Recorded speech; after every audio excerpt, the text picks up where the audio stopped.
Hey friends, this is Marilyn from Tarot Clarity. I want to begin by thanking everyone who took the opportunity to tell me that they like the way I look with the lipstick and brightening up my face. It really helps sometimes, doesn't it, to put a happy face on things. So thank you for noticing and thank you for the compliments. And thank you to all of my subscribers, particularly my members, anyone who buys me a cup of coffee, hits the share button, hits the hype button, any button you can push that will help this little channel be seen by others. I sincerely appreciate it because it allows me to purchase decks so that you can see them, which is why most of you come here. And some of you come here for tarot readings, but my core crowd, I think, comes to see the beautiful different decks that I have. And for those of you who come here for my beautiful decks, I have it on good authority that tomorrow is when my Marco deck is supposed to arrive, the Baratini, the second generation of the Metanoia, and I'm really looking forward to showcasing that. So hopefully it will arrive early enough in the day for, well, it won't arrive by 11 o'clock. It won't, because this will be the 11 o'clock video for the day you see it on the 27th. But maybe I'll premiere it in the afternoon at some point, or maybe it'll be a members only premiere, and then within a few days I'll just do it for the general public, or within a day or two or something like that. So today, oh my gosh, I have been suffering with intolerable pain. I have this mystery condition, illness, I don't know what it is. It's taken me to the hospital twice within a year for extraordinary pain that is, I can't barely walk. I can't really even walk. I have to be in a wheelchair, you know, and I can't figure out what it is. And even after I spend days in the hospital, I can't figure out what it is. So that's what we're dealing with today. So for that purpose, I definitely had to put on a pretty face. And I think I'll use the lovely Metanoia Marseille because it's pretty and it will lift my spirits some. I'm going to try to come up with a question or a type of demonstration.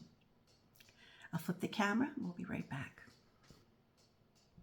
I figured out what I can do a video of, because every now and then I get somebody who's new to the channel and is not familiar with my signature spread. And although I've done hundreds of videos demonstrating how the spread is done, I got kind of like a heckler the other day about telling me it was kind of shady that I wasn't, or suspicious, or as a red flag that I don't show the process by which I come up with my quint cards. And as though I'm just like pulling cards randomly to fit the narrative that I want to bring. So we will go into that with clarity, and we'll still do a read that will be a legit read. But I want to preface it by explaining that this spread, I call it my signature spread because I developed it. It's my spread. It begins with a core 9. So let me just, I'm not really doing a real read, but a demonstration only universe. So I begin by laying 3 rows of 3, which so many people do, and I certainly did not invent that. Okay, so we have 3 rows of 3, and I have no question here. Although it's uncanny that we have a few cards from my latest reading, which was regarding well,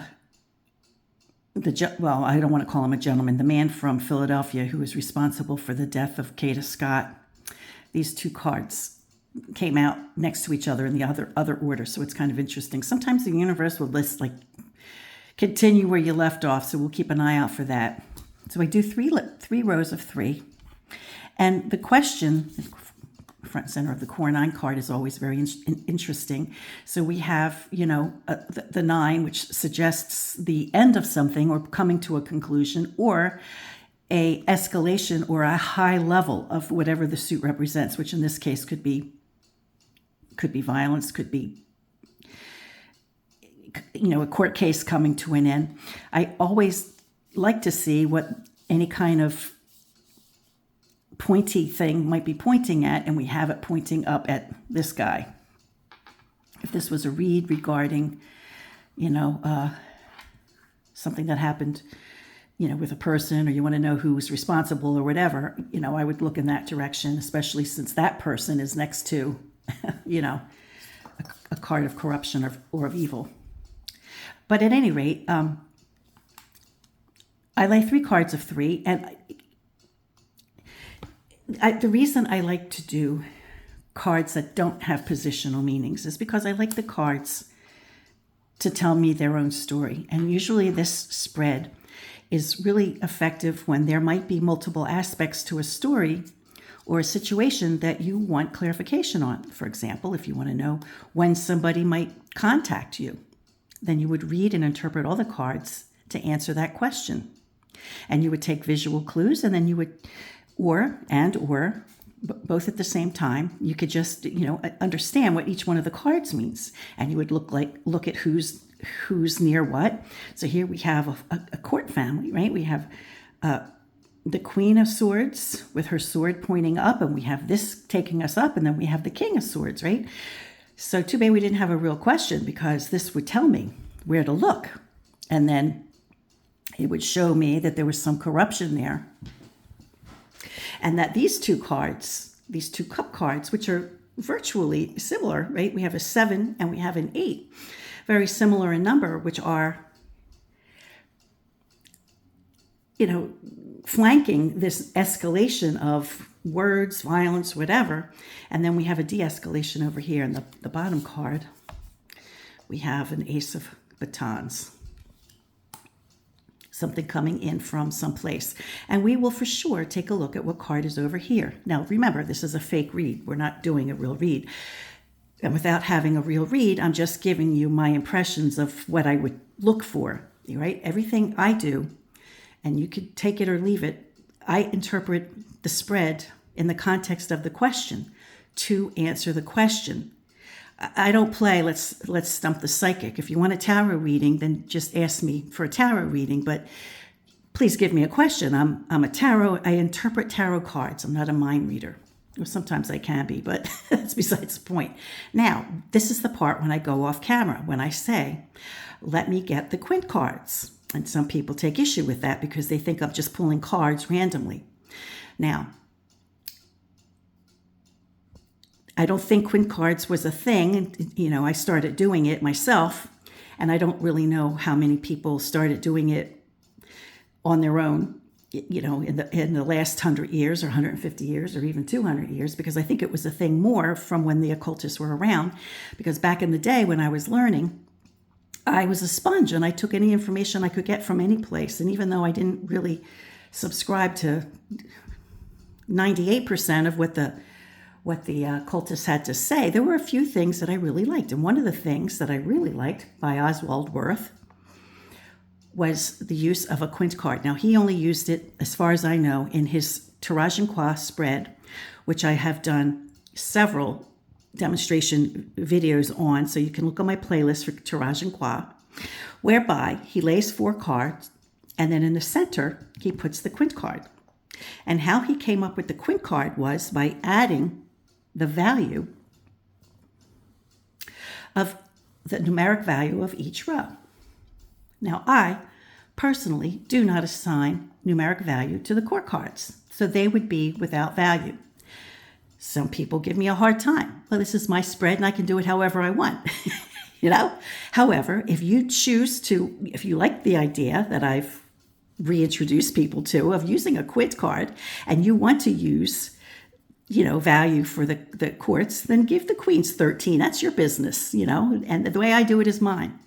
So you'll see in this row, the only value that we'll have is the numeric value we'll have is the devil. So when I would return from saying I'll get the quint cards, I'll be right back, you should expect to see the devil. And this is a thing that you could calculate on your own to see, that I'm doing it legitimately. Now, there are some times that I have made numeric, adding mistakes, which is why now I have pinky.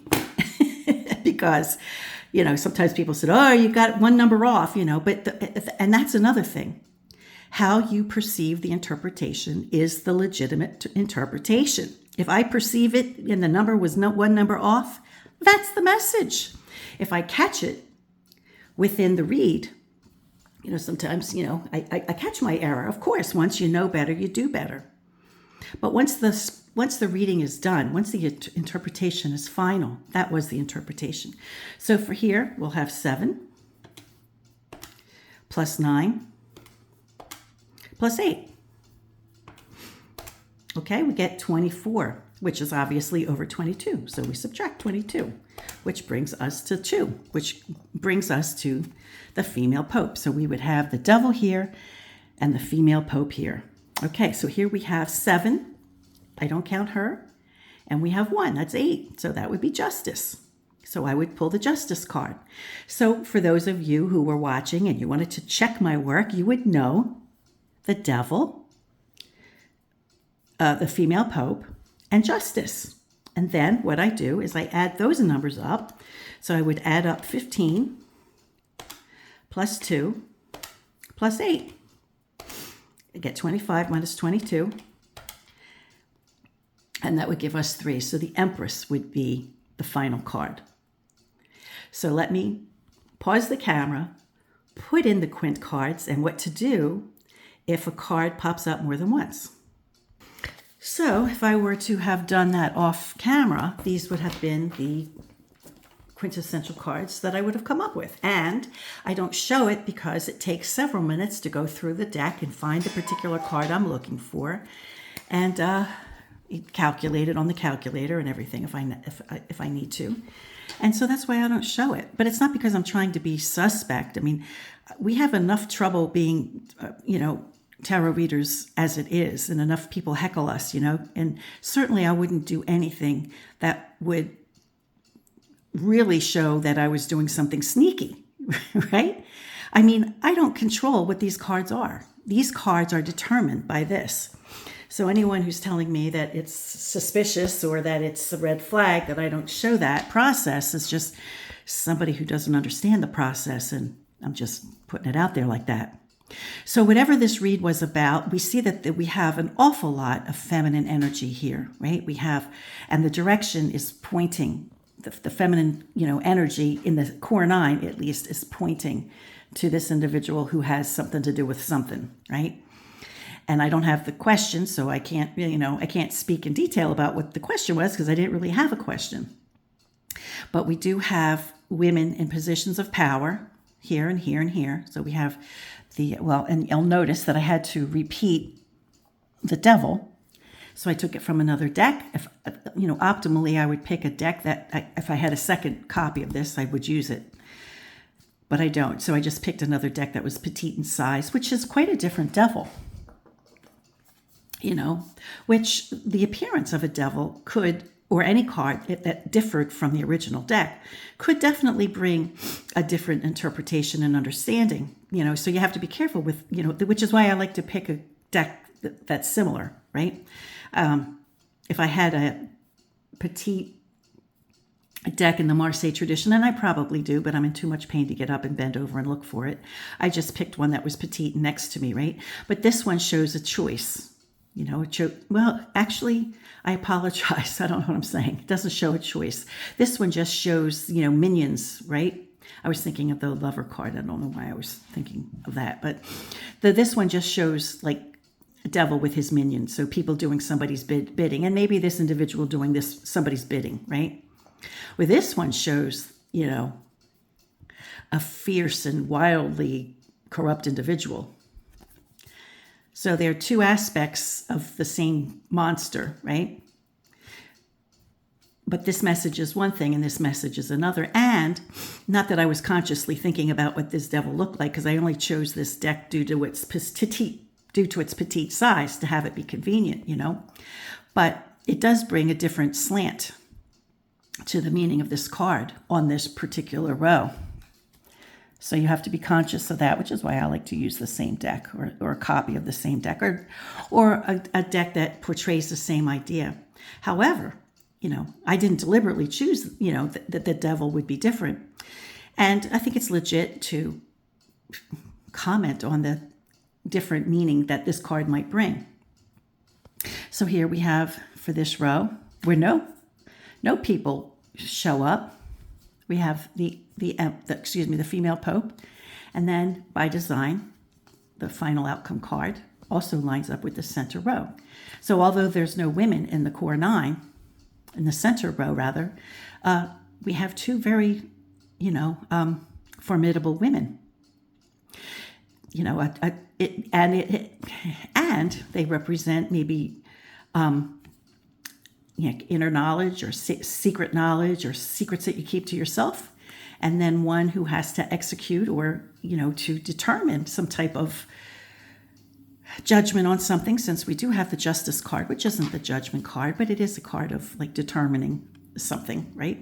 So she could be addressing that, like something, there might be secret information or unknown information that the Empress has to weigh heavily or whatever. Like I said, this is a fake question, so I don't know what I'm not really addressing a particular question. I'm just trying to put out there how this works. And then justice is involved, or, making a decision about something or weighing things. And we don't see the Temperance card, which would like show another, thing like weighing something. And we don't see the Lover card, although I keep perceiving that as the Lover card for some reason, which could be a choice between vice and virtue. I just did a short on that the other day, which I think was shown this morning, which is probably when this will be shown also. So there we have it. So that's how I do my signature spread. So, and that's how I come up with the quint cards. It's numeric for me. It's all, it's based on numbers. It's not based on me going off camera for 15 minutes and then finding cards that would really be convenient to fit my narrative, And gosh, if that's what you thought, my goodness, I'm sorry. I don't roll that way, I might sometimes make a mistake in calculation, in my own head, which is why I had to buy Pinky, because I had to help myself out there a little bit, because I'm getting old and sometimes I do like perceive something as a 9 instead of an 8 or whatever. But, it's as legit as I can, I love numbers. That's why the quint idea appealed to me. And I've been using quints for years. And then finally, when I created this channel, I thought maybe I should just share my signature spread. And I think since that time, whether they attribute it to me or not, a lot of people have been using quint cards. And it can be argued, well, that was from the occultists, but I think I've had a little bit of influence on that. And I think a lot of people have been using my signature spread, and I encourage you to do so because it's a great spread. I do ask and expect that if you use it on a public forum, that you give credit to me as being the person who developed the spread, because I'm the one who developed the spread. I could be making money off of it if I put it in a book, for example, but I'm not. I'm just making, $80 a month on YouTube, But at any rate, there it is. So until next time, friends, peace, stay well, be brave, be kind. See ya.